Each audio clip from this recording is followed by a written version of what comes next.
So what we were discussing in the previous class is how we can set up an aquarium and what are the components of an aquarium and how to maintain an aquarium. And here there is an important equipment, that is a biological filter. So we have to, on here in most of the aquarium you can see a type of filter, that is what we call as a biological filter, because it's a very important part of the aquarium system, because unless we are filtering or purifying the water, what happens is that the quality of the aquarium water will be affected and there will be growth of bacteria and other harmful substances that will lead to a problem with the life of the aquatic life of the organisms which are living there, both plants as well as animals. So biological filter is an important part of an aquarium, and here we have to understand what is the idea behind the nitrogen cycle, because biological filter facilitate the nitrogen cycle, because when fish is growing, that will be releasing waste materials into the water, and these waste materials are mainly containing a lot of ammonia. So if we are not filtering the water, the amount of ammonia in the water will be increasing, that is harmful for the fish.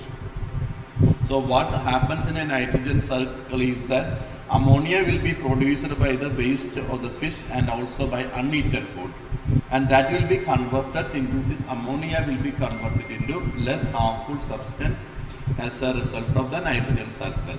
Here you can see that ammonia is converted first into nitrate by nitrifying bacteria like nitrosomonas. So it's a one bacteria that is facilitating this ammonia nitrogen cycle, where ammonia will be converted into nitrate. Then another step is also taking place from, maybe in the high school class onwards we may be studying about nitrogen cycle.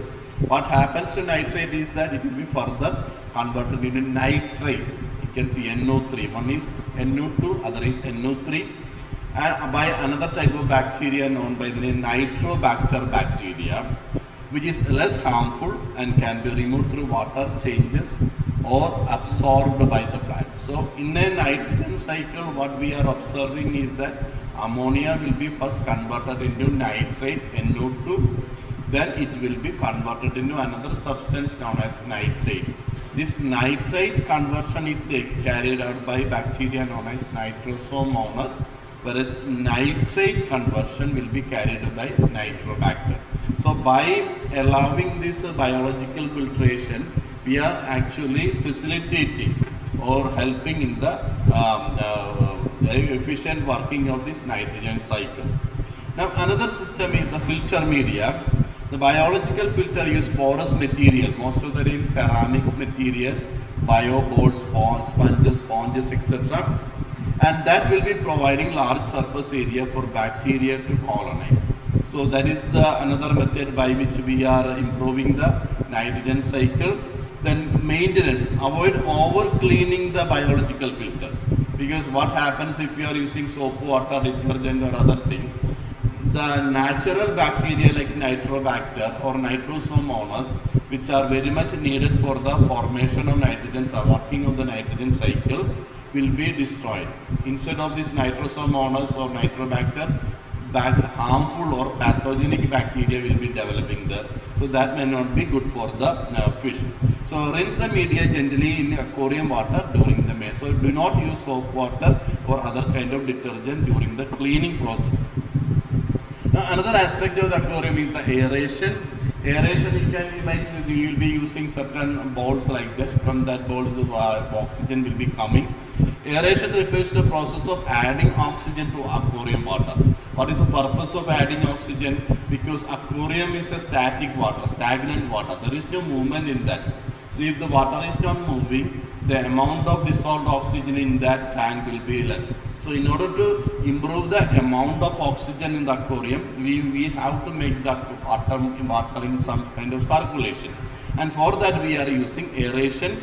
And this is very much essential for the survival of the fish. If there is a sufficient quantity of oxygen, normally it should be around 6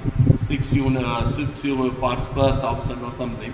So that should be the amount of oxygen that should be present in an aquarium. If it is less than that amount, that is not good for the growth of the fish. Now, normally this aeration will be helping in the exchange of oxygen.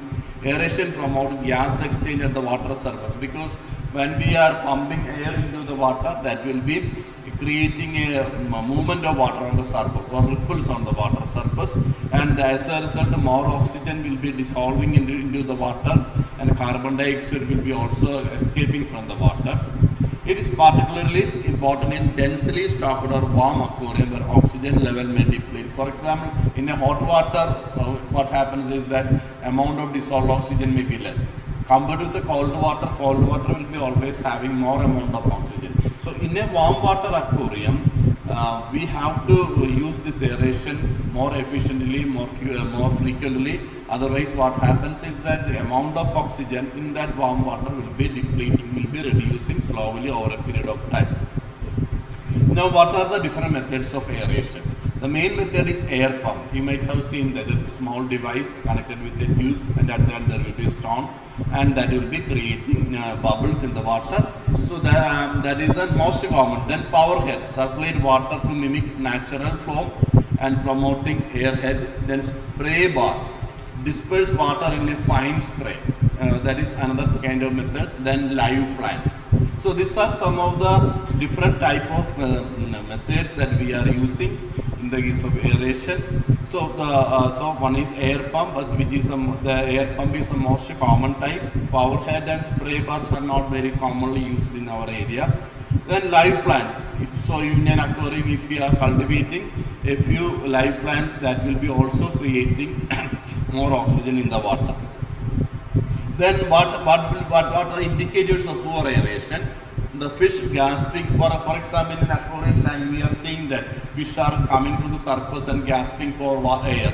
That shows that oxygen content is less. Then reduced activity or stress in the fish. Fish is not moving. That is also an indicator that oxygen level in the water is very less.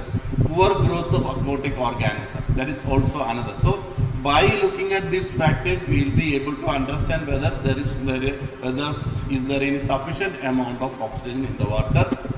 Then by combining efficient biological filtration and proper aeration, aquarium can sustain a balance. So one important idea in any aquarium is to maintain the balance of that ecosystem, to keep the aquarium environment as a balanced ecosystem where fish, plants and microorganisms are in a balanced situation, and each are supporting each other.